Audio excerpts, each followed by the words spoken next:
Assalamualaikum warahmatullahi wabarakatuh.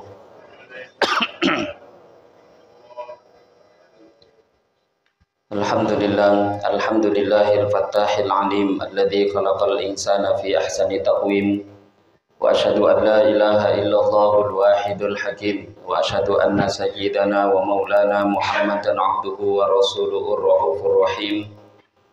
Allahumma salli wa sallim ala sayyidina Muhammadinil karim al-munzali alaihi wa innaka la'ala khuluqin azim wa ala alihi wa ashabihi alladhina ataw rabbahum biqalbin salim amma ba'da. Qala Allah ta'ala fi kitabihil karim ba'da a'udzu billahi minasy syaithanir rajim. Qul in kuntum tuhibbunallaha fattabi'uni yuhibbukumullah wa yaghfir lakum dhunubakum wallahu ghafurur rahim. Waqala an-nabiyyu sallallahu alaihi wasallam mathalul ladzi yadhkuru rabbahu wal ladzi la yadhkuru rabbah mathalul hayyi wal mayyit atau kama qala Rasulullah sallallahu alaihi wasallam. Alhamdulillah, hadirin bapak-bapak, ibu-ibu jemaah salat subuh yang dimuliakan Allah Subhanahu wa taala. Pertama dan terutama sekali mari kita bersyukur pada Allah Subhanahu wa taala dengan mengucapkan alhamdulillahirabbil alamin. Bersolawat pada Rasulullah sallallahu alaihi wasallam dengan mengucapkan Allahumma sholli ala sayyidina Muhammad wa ala ali sayyidina Muhammad. Yang saya hormati Bapak Ketua Masjid, pengurus masjid yang hadir pada pagi hari ini. Yang saya hormati para alim ulama, tokoh masyarakat, cerdik pandai yang juga hadir dalam majelis yang mulia ini. Yang saya hormati ada tamu yang datang pagi hari ini, Bikas Subuhan Pekanbaru.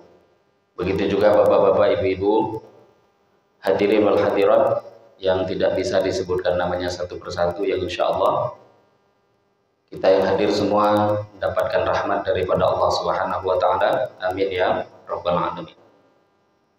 Bapak Ibu jemaah salat subuh yang dimuliakan Allah, syukur kita pada Allah sampai saat ini Allah masih memberikan begitu banyak anugerah karunia pada kita. Terutama pagi hari ini Allah masih bangunkan kita dari kematian kita yang sementara. Allah yang menidurkan kita. Allahu yatawaffal anfus hina mautiha. Allah yang mematikan kita. Tidur ini saudaranya kematian. Berapa banyak orang yang tidur tahu-tahu bangun sudah sampai di akhiratnya Allah. Maka kita pagi ini masih dibangunkan oleh Allah. Allah Subhanahu wa taala masih memberikan anugerah kepada kita umur yang panjang, kesehatan, dan Allah beri kesempatan pada kita bisa datang ke masjid ini. Ini adalah anugerah yang sangat besar daripada Allah Subhanahu wa taala. Maka mari kita syukuri anugerah ini Bapak Ibu. Dengan syukur kita berharap semoga anugerah ini selalu ditambahkan oleh Allah. Anugerah agama ini selalu diistiqomahkan oleh Allah sampai kita berjumpa dengan Allah Subhanahu wa taala. Amin ya rabbal alamin.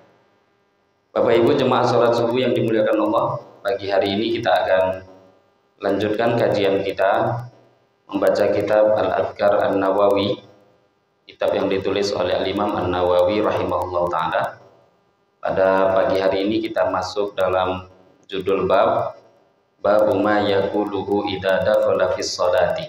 Bab menerangkan tentang perkara yang dibaca oleh seseorang, ucapan-ucapan atau bacaan idza dakhala ketika seseorang sudah masuk fis sholati di dalam sholat. Ini kalau tidak salah ini pembahasannya.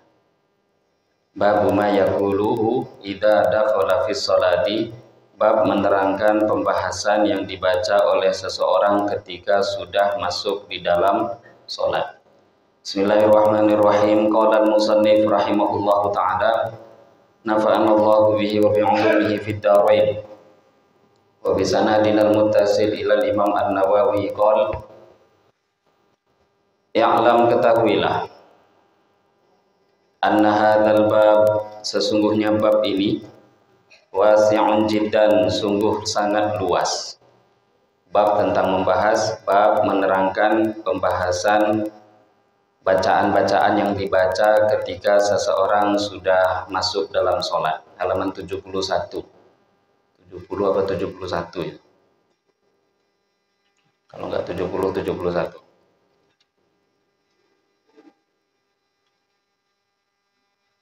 Ya'lam, ketahuilah, anna hadzal bab, sesungguhnya bab ini wasi'un jiddan, sangat luas.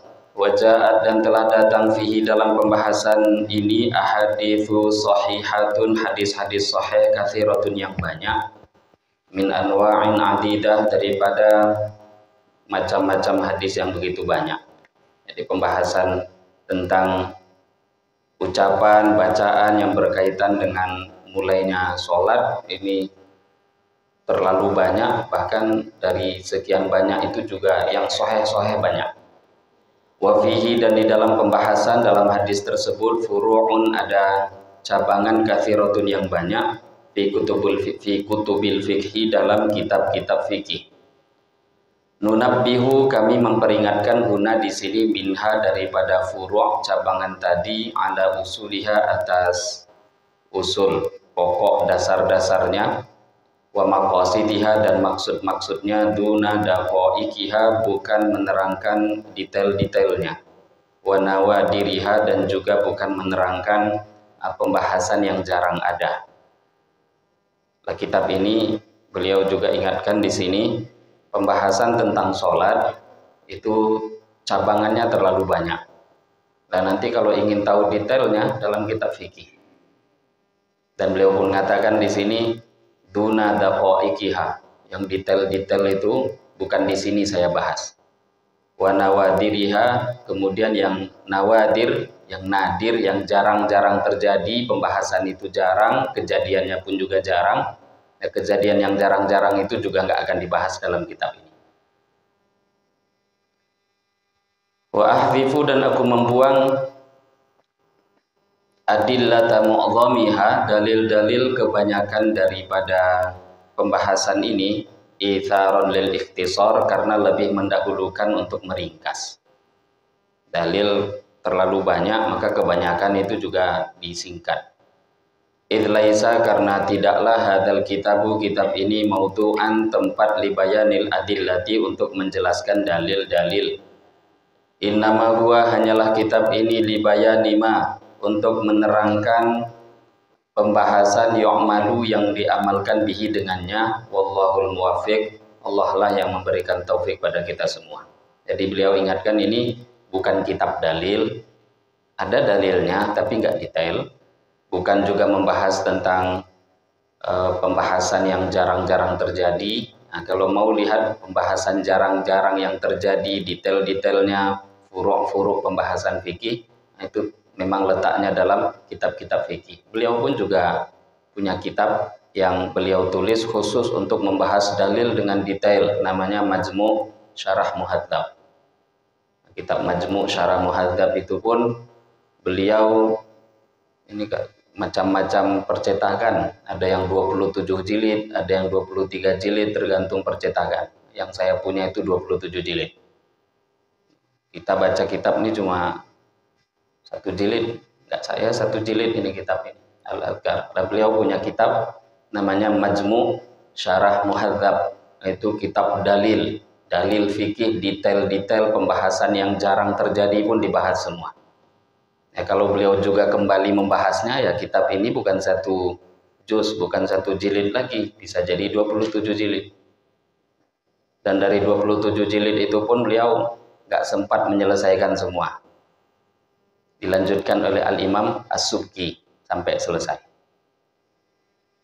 Bab takbiratul ihram, maka beliau lanjutkan pembahasan di sini bab menerangkan takbiratul ihram. Jadi ini pembahasan tentang sholat. Sebagaimana yang kita tahu, sholat itu adalah satu amal yang kalau secara bahasa, secara lughat, secara bahasa, sholat itu artinya doa, mutlaqud doa. Secara umum artinya doa, yaitulah sholat. Sholat biasa kita juga bahasakan dengan istilah sholawat. Sholawat kepada Nabi, sholat itu satu makna. Doa, kirim doa pada Nabi. Maka asli secara lafadz, secara lughat, sholat itu artinya doa. Adapun secara syara', secara syar'i yang dimaksud dalam pembahasan ini, ya tentu yang dibahas itu adalah satu amal, perbuatan ataupun ucapan yang dimulai dengan takbir, yang diakhiri dengan salam. Itu pembahasan yang dimaksud dalam pembahasan ini. Jadi bukan pembahasan sholawat, enggak. Ini lebih luas, yaitu perbuatan-perbuatan ataupun ucapan yang dimulai dengan takbir, diakhiri dengan salam. Jadi dalam sholat ini luar biasa Bapak Ibu, sholat itu amal yang mengumpulkan semuanya. Jami'atun lil a'mal, mengumpulkan semua amal. Ini sholat luar biasanya. Mirip-mirip iman, karena tanda iman memang sholat. Maka sholat pun juga akan mengumpulkan semua amal di dalamnya. Ada amal lisan, kemudian ada amal arkan, ada amal qalbi. Lisan juga, arkan, anggota tubuh juga, kolbi juga, hati juga. Nah ini kan amalnya iman, iman itulah isinya. Membenarkan dengan lidah, meyakini dalam hati, dan membuktikannya dengan anggota tubuh, itu iman. Sholat juga mengumpulkan tiga perkara ini.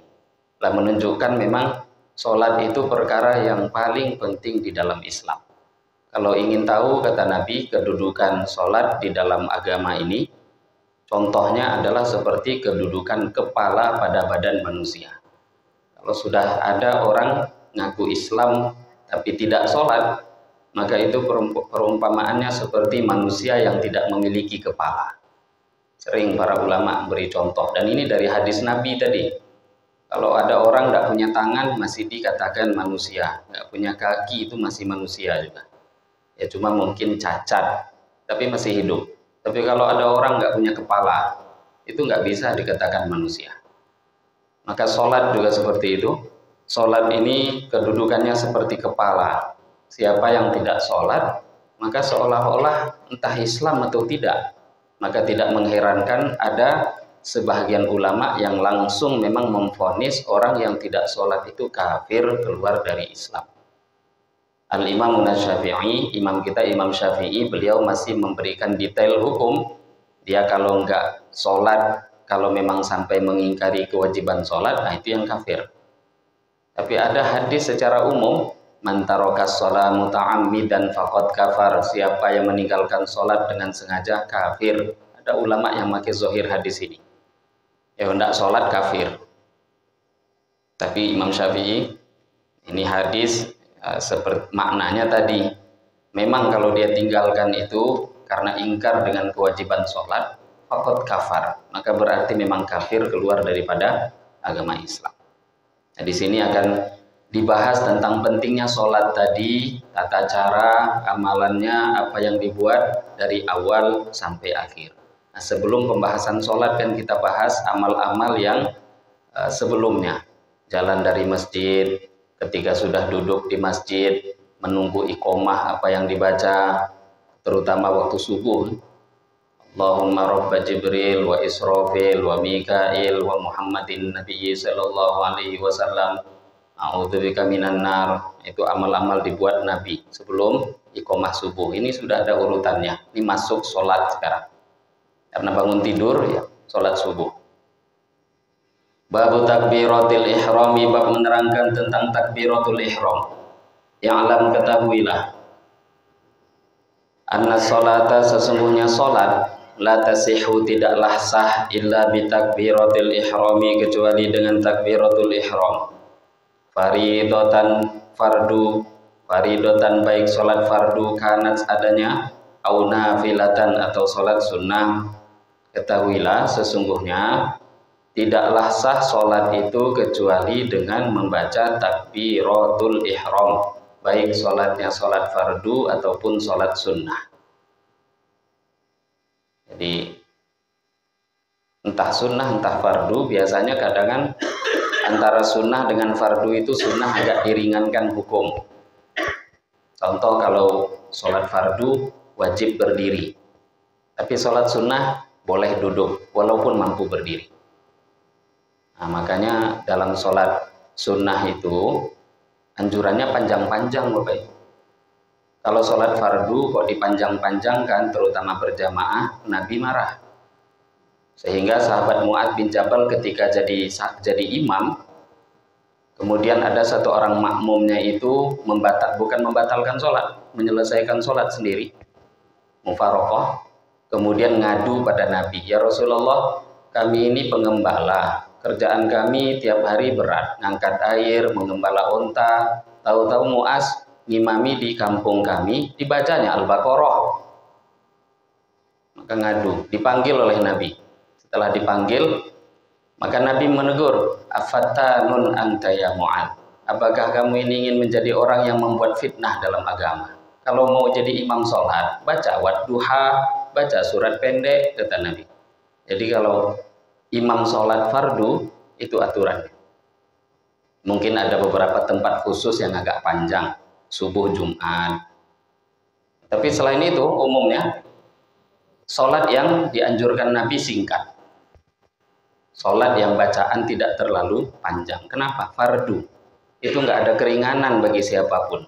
Harus sholat, namanya fardu.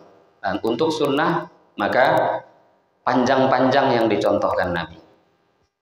Bahkan kalau Nabi sudah sholat sunnah malam hari, tahajud itu kalau sudah berdiri sampai kakinya bengkak-bengkak.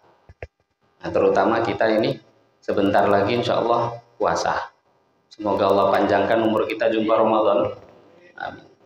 Nah, Ramadan itu bulannya ibadah, termasuk taraweh. Taraweh harusnya panjang, jangan 8, 20. Ini Ustadz ngompori terus, ya sebelum masuk Ramadan harus dikompori jadi 20 rakaat. Karena Nabi bersabda, "Waliyatanafasu fiha."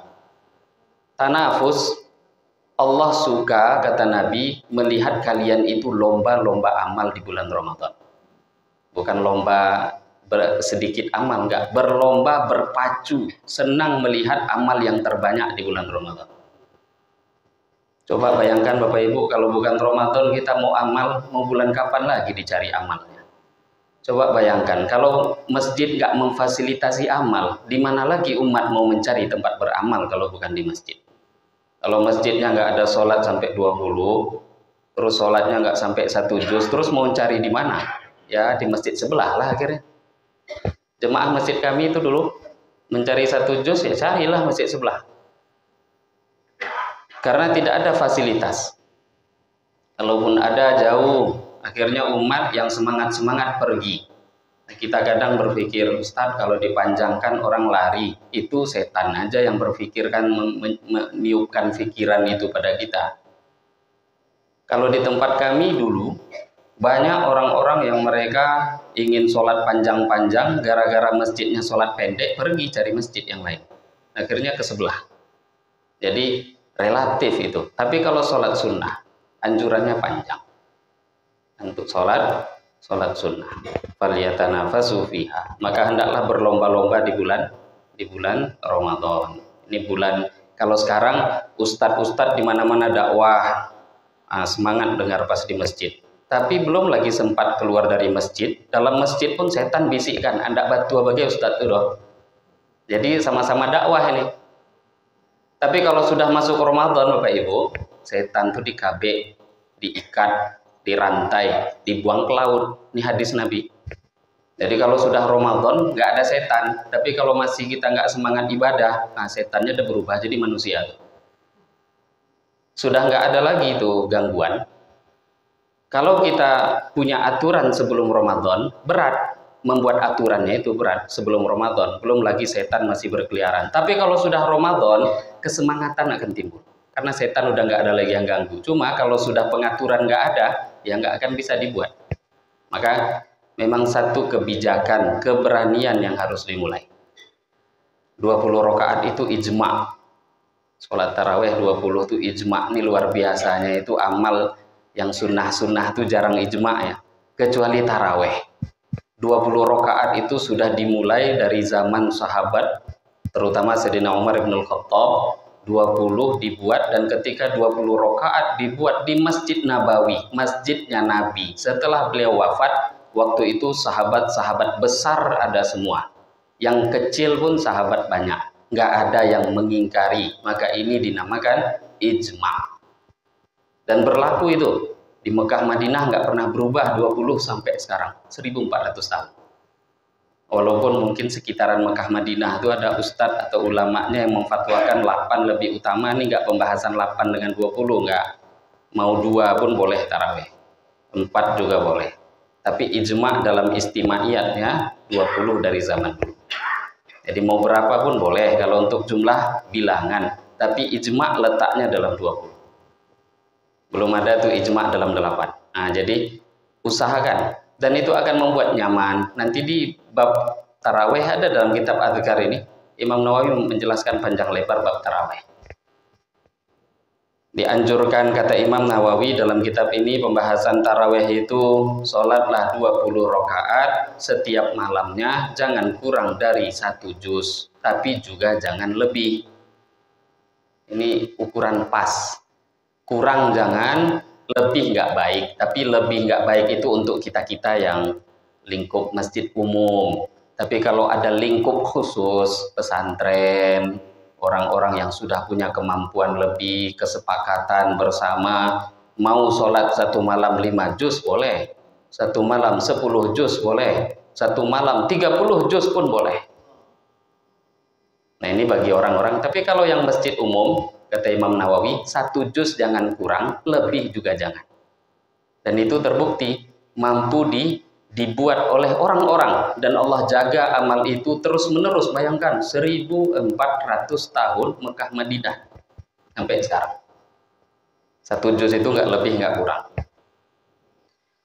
Ketahuilah, kata beliau, takbiratul ihram itu tidaklah sah sholat kecuali dengan takbiratul ihram, baik sholatnya fardu ataupun sunnah.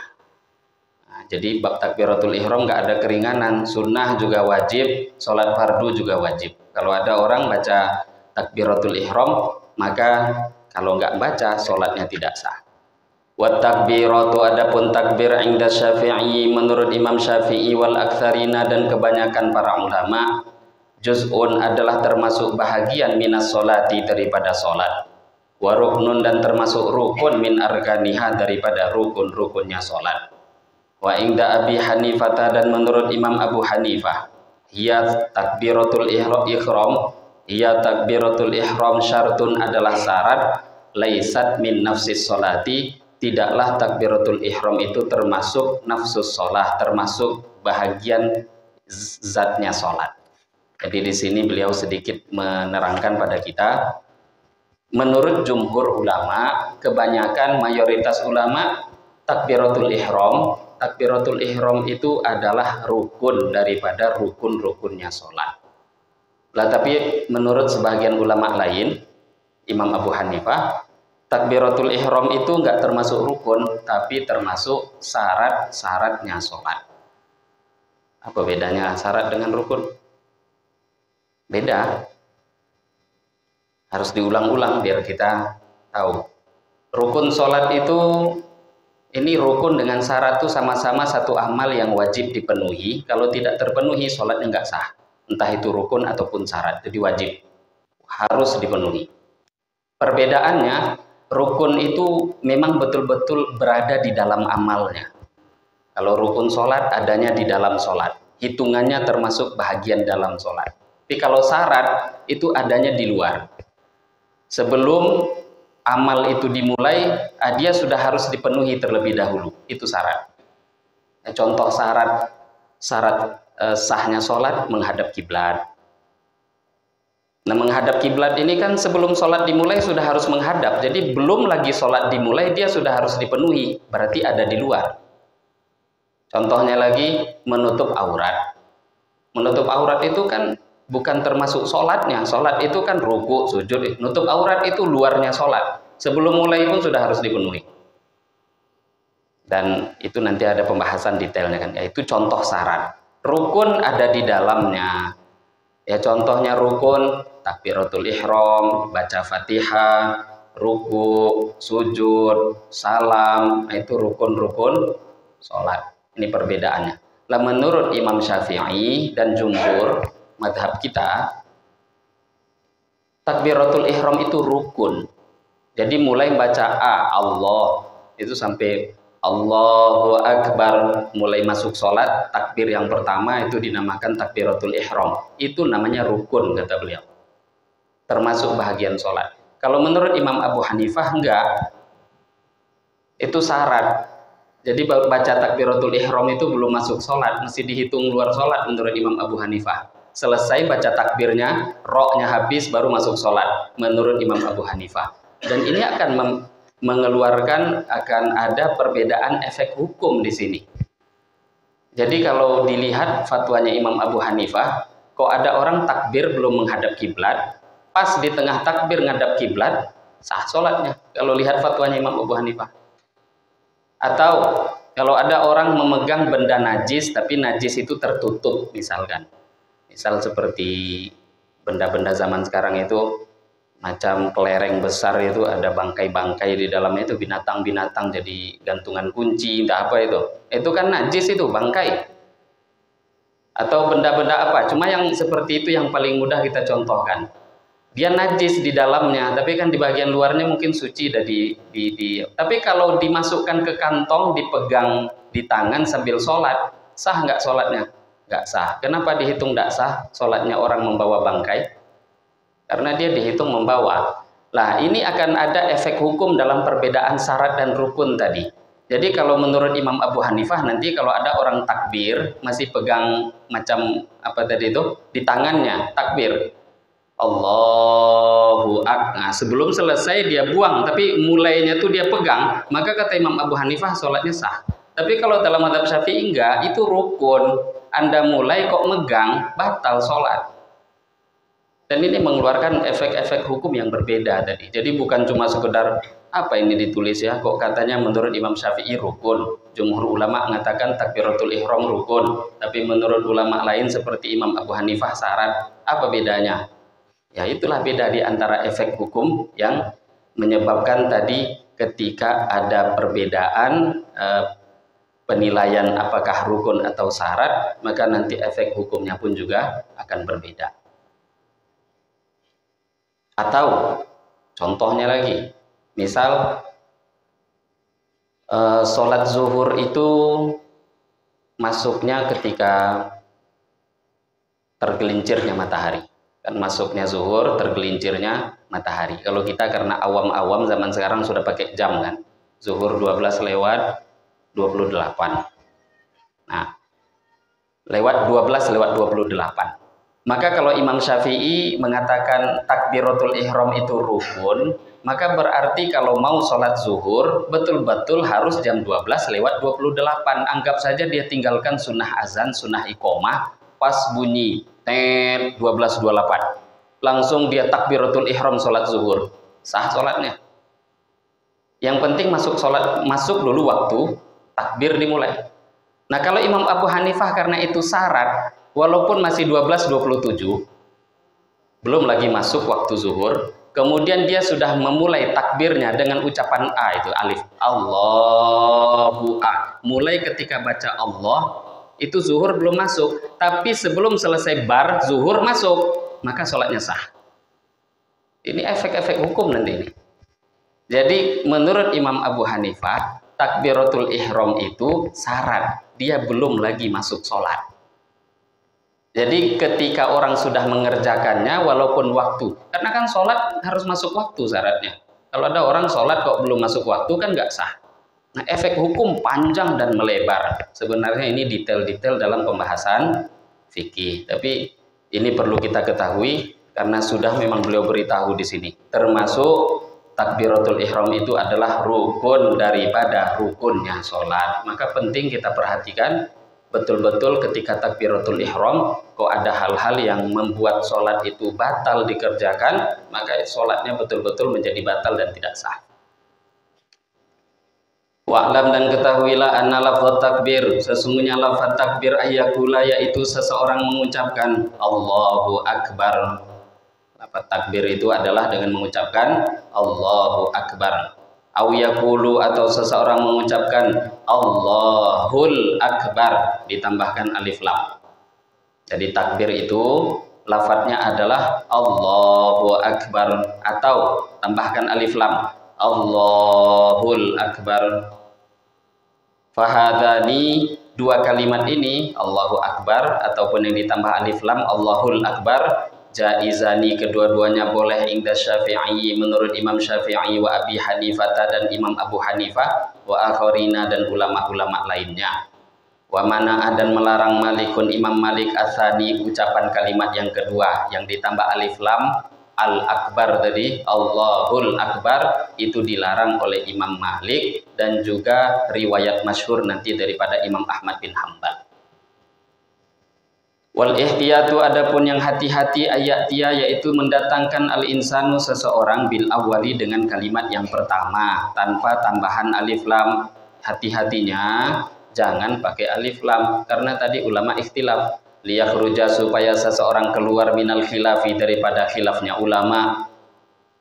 Wala yajuzu takbiru, dan tidak boleh takbir bi ghairi hadaini lafdhain, kecuali dengan dua lafaz ini. Walau qala, seumpama membaca seseorang kalimat Allahul Azim, takbir kok pakai kalimat Allahul Azim, atau Allahul Muta'ali, dia baca Allahul Muta'ali, takbir malah pakai kalimat itu, Allahu A'zam, atau baca takbirnya dengan kalimat ini Allahu A'zam, au A'azzu, au Ajallu, atau kalimat Allahu A'azzu atau Allahu Ajallu. Wa ma asbaha hadza, ataupun kalimat yang serupa dengan kalimat ini, lam tasihhu, tidaklah sah salatuhu, salatnya dia, inda Syafi'i, menurut Imam Syafi'i, wal aktsarina, dan mayoritas ulama. Wa qala Abu Hanifah, tapi berkata Imam Abu Hanifah, tasihhu, salatnya sah. Jadi ikhtilafnya agama ini, makanya tadi kalau nggak punya madhab, apa nggak hancur otak kepala kita nih Bapak Ibu? Coba tadi, berapa banyak itu belum lagi masuk sholat, sudah ikhtilafnya panjang. Baca takbir aja ulama beda pendapat. Ada yang mengatakan Allahu Akbar dengan Allahul Akbar boleh, selagi tambahannya cuma alif lam boleh. Karena alif lam itu nggak ngerusak makna. Namanya saja tadi takbir. Jadi takbir itu mengagungkan, membesarkan Allah, dan itu nggak merubah makna. Dan juga masih mengikuti hadis yang Nabi sampaikan,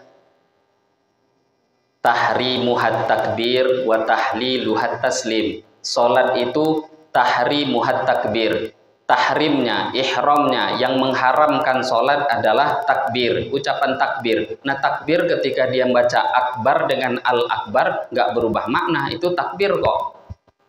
Jadi Allahul Akbar, takbir itu namanya. Jadi dalil ini sahih, Al-Quran juga begitu, hadis juga begitu. Tapi walaupun ada dalil hadisnya, tetap ikhtilaf tadi. Yang memperbolehkan tambahan alif lam itu yang sepakat dua ulama, Imam Syafi'i, Imam Abu Hanifah. Tapi Imam Malik enggak, kata Imam Malik enggak boleh. Apa yang Nabi buat satu itu aja, jangan ditambah, jangan dikurangi, jangan dirubah. Jadi jangan pakai alif lam.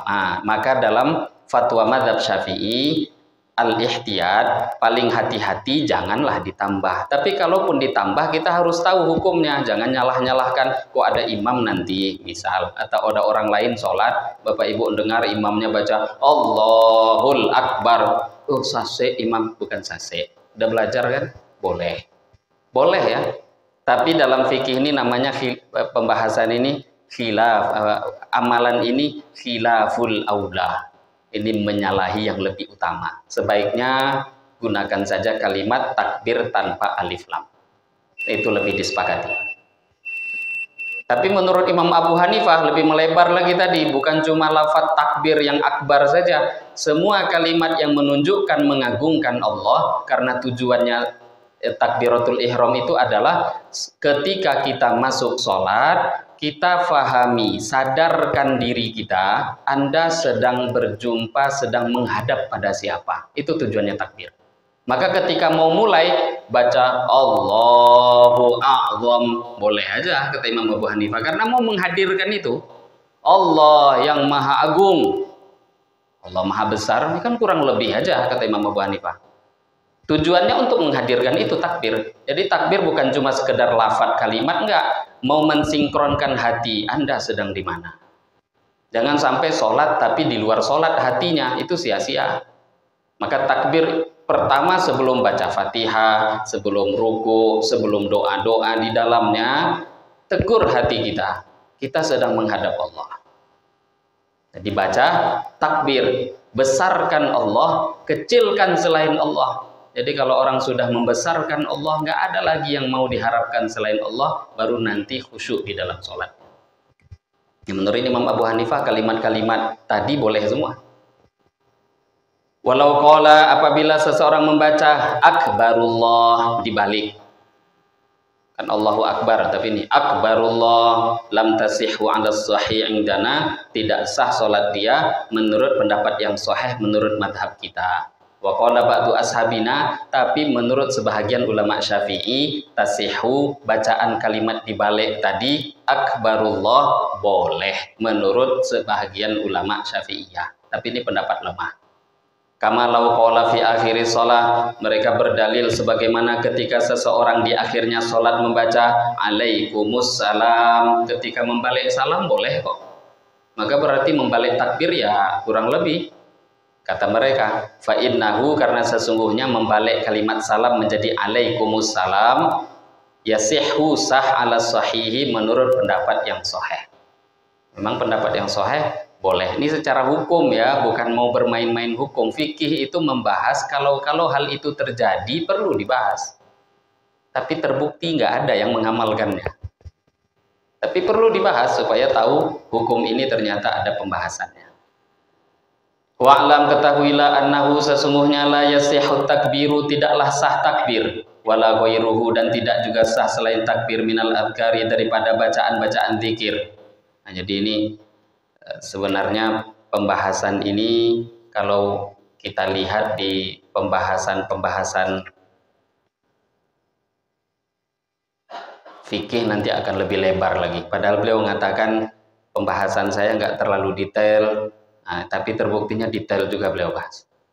Tapi saya lihat di terjemah itu banyak yang dipotong dan dihilangkan. Saya udah lihat baca di terjemahannya banyak yang dihilangkan. Jadi itu bukan terjemahan lengkap, bisa dikatakan mukhtasar, ringkasan terjemah. Tidak sah at-takbiru takbir wala ghairuhu, dan selain bacaan takbir minal adhkar, daripada zikir-zikir, hatta yatalafadha, sehingga sebelum seorang itu melafatkan bilisanihi, dengan lisannya, bihaitsu yusmi'u nafsahu, sekiranya terdengar oleh telinganya sendiri, idza lam yakun lahu 'arid, kalau memang tidak ada penghalang di telinganya. Jadi bacaan takbir harus terdengar oleh diri sendiri, entah jadi imam entah jadi makmum. Kalau kurang dari itu, sholatnya nggak sah. Dan ini hukum yang sama dengan zikir-zikir sholat lain, termasuk Fatihah dan lain sebagainya. Kalau memang hukum bacaannya wajib, ya wajib terdengar telinga sendiri. Tapi kalau sunnah, ya kalau ingin dapat pahala sunnah, harus terdengar juga oleh diri sendiri. Waqad qaddamna, dan sungguh telah kita terangkan, kita dahulukan bayana hada, keterangan pembahasan ini, fil fusuli, dalam fasal allati fi awalil kitab, pembahasan di awal kitab.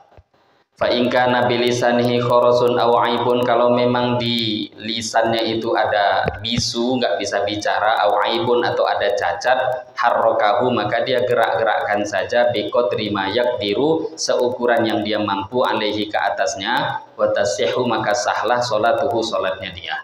Ya kalau memang dia bisu ya tentu beda, atau cacat ya, tapi walaupun cacat, walaupun bisu, kalau memang punya lidah, gerak-gerakkan lidah. Karena al-maisur la tasqutu bil ma'sur. Ini kaidah usul fikih. Kalau yang berat-berat itu nggak mampu, bukan berarti yang ringan jadi gugur. Enggak, selagi dia mampu, yang ringan itu tetap wajib. Jadi bukan berarti, oh ini nggak mampu, hilang total kewajiban. Enggak, apa-apa yang masih mampu masih wajib. Apa-apa yang mampu masih wajib. Tidak akan gugur gara-gara dia nggak mampu hal yang beratnya. Yang ringan kalau bisa, yang paling ringan itu pun masih diperintahkan untuk dia. Wa'lam, ketahuilah, annahu, sesungguhnya la yasihhu takbiru, tidak sah bacaan takbir bil ajamiyah, dengan selain bahasa Arab, dengan bahasa ajam. Liman bagi orang qadaru alaihi bil arabiyah yang memang mampu belajar bahasa Arab. Wa amma man la yaqdir, adapun orang yang tidak mampu fayasihu maka sah. Wa yajibu dan wajib alaihi atas orang yang tidak mampu tadi ta'allumul arabiyah, belajar bahasa Arab. Fa in qassara fit ta'allum, kalau dia ini berlemah-lemah lalai dalam belajar, lam tasihha sholatuhu, maka tidak sah sholatnya. Nah ini tentu orang yang baru masuk Islam, tapi tetap langsung wajib belajar. Kalau dia ini nunda-nunda, nggak belajar-belajar, tetap nanti hukumnya sholatnya nggak sah. Jadi hanya diberikan keringanan seukuran karena baru masuk Islamnya saja. Watajibu dan wajib nanti bagi orang tadi i'adatu ma, mengulangi sholat, i'adatu ma shollahu, mengulangi sholat yang telah dia kerjakan fil muddatil lati qassara fiha anit ta'allum, di masa-masa yang dia telah lalai tidak mau belajar di masa tadi. Wa'lam, dan ketahuilah annal madhaba as-sahih, sesungguhnya mazhab yang sahih al-mukhtar yang dipilih, anna takbiratul ihram, sesungguhnya takbiratul ihram la tumaddu wa la tumattatu, bacaannya tidak dipanjangkan, bal yaquluha mudrajatan musri'ah, tetapi dia baca itu dengan bersegera dan cepat. Jadi kalau takbiratul ihram itu dalam sholat ini ada beberapa takbir. Nah, mau masuk sholat itu namanya takbiratul ihram. Mau masuk sholat itu saja takbir yang pertama itu takbiratul ihram. Tapi takbir-takbir setelahnya kan banyak, itu namanya takbir intiqal, takbir perpindahan. Lah untuk takbiratul ihram sunnahnya nggak panjang. Jadi imam atau sholat sendiri takbir tuh biasa pendek, diringkas, Allahu Akbar, itu sunnahnya. Mau dipanjangkan ya sholatnya nggak ada masalah, tapi takbiratul ihramnya sunnahnya tuh nggak panjang, Allahu Akbar. Nah nanti wa amma baqit takbirat, adapun takbir-takbir yang lain, fal madhabus sahihu, maka madhab yang sahih al-mukhtar yang dipilih, istihbabu maddiha, disunnahkan memanjangkan takbir yang selain takbiratul ihram, ila ayyasila ila ruknil ladzi ba'daha, ila ayyasila, sampai seseorang sampai ila rukni, kepada rukun alladzi ba'daha, selepasnya. Tapi kalau takbir-takbir yang selepasnya, takbir ruku, bangkit dari, nah itu semua takbir intiqal, kalau itu memang sunnah dipanjangkan. Dan sunnahnya itu panjang ukurannya mulai bergerak sampai kepada rukun setelahnya. Allahu Akbar, bergerak mulai baca A sampai digerakannya itu berhenti, roknya pun berhenti. Nah ini sunnahnya dipanjangkan selain takbiratul ihram. Nah, tujuannya tadi supaya dalam sholat kita itu tidak kosong dengan zikir. Wakila la tumaddu falau madda ma la yumaddu, kalau seseorang memanjangkan bacaan yang tidak dipanjangkan, autaroka, atau dia meninggalkan madda ma yumaddu yang dipanjangkan, lam tabtul, maka tidaklah batal sholatuhu, sholatnya dia, lakin fatathul fadilah, akan tetapi fadilah dan keutamaan itu menjadi terlewatkan. Memang masalah panjang tidak panjang itu nggak berkaitan dengan batalnya sholat, ini dalam kaitan afdoliyah. Ya kalau dia tempat yang harusnya dianjurkan dipanjangkan dia pendekkan, ya fadilahnya jadi hilang, pahala hilang. Tapi dia buat, ya sholat tetap menjadi sah. Nah ini hadirin Bapak Ibu, pembahasan pertama yang disampaikan oleh Al-Imam An-Nawawi dalam kitab Al-Adhkar, tentang apa-apa yang dibuat oleh seseorang ketika pertama kali dia masuk ke dalam sholat. Nah ini sebenarnya pembahasan secara detailnya itu nanti di dalam pembahasan kitab-kitab fikih. Nah, yang tadi itu walaupun beliau katakan nggak detail, tapi ternyata setelah kita lihat ya pembahasannya juga detail.